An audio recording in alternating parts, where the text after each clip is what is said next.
जय हिंद, नमस्कार, आदाब एंड सत श्री अकाल। मैं आर्यन सिंह और आज के इस वीडियो में हम लोग बात करने वाले हैं कि क्या 10th और 12th का बोर्ड एग्जाम जो है वो नवंबर में होने वाला है कि नहीं।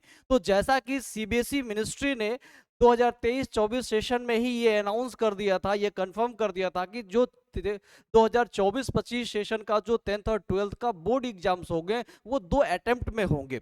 अब वो 2 अटेम्प्ट में जो होंगे वो कब कब होंगे और किस तरीके के होंगे, इन्हीं सारी चीजों पे हम लोग आज के इस वीडियो में चर्चा करने वाले हैं। और ये जो 2 अटेम्प्ट वाला जो एग्जामिनेशन है इसका क्या बेनिफिट्स होगा, यानी कि क्या इसके फायदे होंगे और क्या नुकसान हो सकते हैं, इन चीजों को हम लोग समझेंगे। यानी कि किस टाइप के स्टूडेंट्स के लिए ये बेस्ट है और किस टाइप्स के स्टूडेंट्स के लिए ये समस्या हो सकता है। तो आइए हम लोग स्टार्ट करते हैं कि ये जो पिछले सेशन में जो बोर्ड ने अनाउंसमेंट किया था, क्या किया था सीबीएसई बोर्ड ने।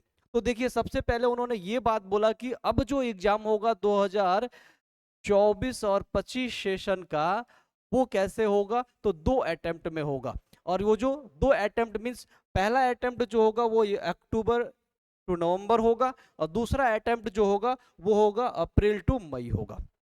यानी कि ये 2 अटेम्प्ट्स में एग्जाम होंगे। अब बात आती है कि ये जो 2 अटेम्प्ट्स में एग्जाम होगा सर, तो वो किस तरीके से होगा। तो ध्यान दीजिएगा, ये जो 2 अटेम्प्ट्स में एग्जाम्स होने वाले हैं, यानी कि जो पहला अटेम्प्ट है, अगर बच्चा चाहता है तो वो नहीं भी दे सकता है, वो सेकंड अटेम्प्ट को कर सकता है, ठीक है। या वो चाहे तो वो दोनों अटेम्प्ट दे सकता है। जो उसका बेस्ट होगा, वो चीज जो एग्जाम बेस्ट होगा उसके अकॉर्डिंग उसका रिजल्ट बन के आएगा। सपोज जैसे मान लीजिए कि फर्स्ट अटेम्प्ट में आपने एग्जाम दिया और आपका 90% मार्क्स बना, और आपने सेकेंड अटेम्प्ट दिया तो आपका 95% मार्क्स बन गया, तो 95% वाला बेस्ट होगा। लेकिन अब इसमें भी ऐसा नहीं होगा कि केवल 95% वाला आपका ले लिया जाएगा, नहीं। सीबीएसई ने जो बात बोली, क्या बोला कि अगर आपने फर्स्ट अटेम्प्ट में जो आपने क्या किया, फर्स्ट वाले अटेम्प्ट में आपने मान लीजिए कि मैथ्स का एग्जाम दिया और मैथ्स के एग्जाम में आपका मार्क्स आता है 80 मार्क्स, और साइंस का भी आपने एग्जाम दिया और इस साइंस के एग्जाम में आपका मार्क्स आ जाता है 95। लेकिन आपने जब सेकेंड अटेम्प्ट का मार्क्स, सेकेंड अटेम्प्ट जब आप देते हो तो उसमें मैथ्स में आपका मार्क्स आता है 95, और फिर साइंस में आपका आ जाता है मान लो कि 90 मार्क्स आ जाता। तो जो आपका रिजल्ट बनेगा वो कैसे बनेगा, क्या इसको ले लिया जाएगा या फिर इसको ले लिया जाएगा।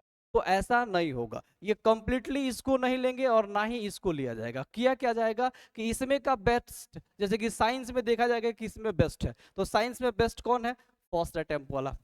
तो साइंस जब रिजल्ट कंप्लीट बनेगा तो फर्स्ट अटेम्प्ट का साइंस लिया जाएगा। साइंस कौन लिया जाएगा, फर्स्ट अटेम्प्ट वाला, फर्स्ट वाला। और मैथ्स किसका लेंगे, तो मैथ्स में देखेंगे किस अटेम्प्ट में अच्छा मार्क्स है, तो मैथ्स में किस में अच्छा मार्क्स है, सेकंड वाला में, तो सेकंड वाला। यानी कि रिजल्ट जो आपका बनेगा वो सब्जेक्ट वाइज सेलेक्ट किया जाएगा। फर्स्ट अटेम्प्ट में जो अच्छा सब्जेक्ट होगा उसको लेंगे, सेकंड अटेम्प्ट में जो अच्छा होगा उसको ले लेंगे, फिर आपका रिजल्ट बन जाएगा। ये तो बहुत अच्छा है। यानी कि आपका जो कंप्लीट रिजल्ट बन के आएगा वो फर्स्ट अटेम्प्ट और सेकंड अटेम्प्ट के अकॉर्डिंग होगा। और वो भी जो कैसे होगा, आपके जो फर्स्ट अटेम्प्ट में बेस्ट सब्जेक्ट होंगे उसका मार्क्स, या अगर सेकंड सब्जेक्ट में जो बेस्ट होगा उसका मार्क्स लिया। तो ये फर्स्ट और सेकंड अटेम्प्ट्स के बेसिस पे ये लिया जाए। अब बात आती है कि सर ठीक है, ये तो अच्छा है, क्या जो नवंबर में एग्जाम होगा या अक्टूबर नवंबर में जो फर्स्ट अटेम्प्ट एग्जाम होगा उसमें क्या पूरे सिलेबस रहेंगे, या फिर वो जो सिलेबस होगा वो हाफ होगा। तो ऐसा नहीं है, पूरा फुल सिलेबस रहेगा। यानी कि सपोज मान लीजिए कि 10th बोर्ड का एग्जाम है और उसमें साइंस की अगर हम लोग बात करते हैं तो साइंस में टोटल चैप्टर 13 पढ़ने हैं। तो अगर नवंबर में आप एग्जाम दे रहे हो, अक्टूबर नवंबर में एग्जाम दे रहे हो, तो अक्टूबर नवंबर में भी 13 चैप्टर से क्वेश्चंस रहेंगे। अगर आप अप्रैल टू मई वाले सेशन में आप एग्जाम दे रहे हो तो उसमें भी 13 चैप्टर्स ही पूछे जाएंगे। तो दोनों में ही कंप्लीट सिलेबस रहेगा।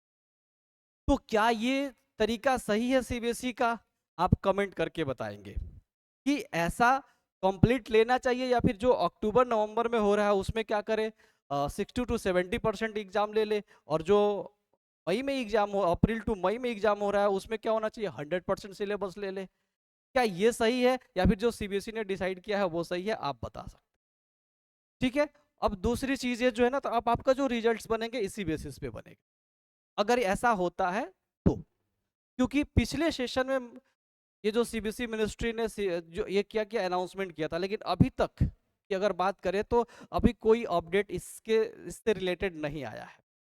तो देखिए क्या होता है, अगर जैसे ही इसके बारे में कोई अपडेट्स आएगा तुरंत आप तक मैं मैसेज पहुंचाऊंगा कि अब क्या होता है।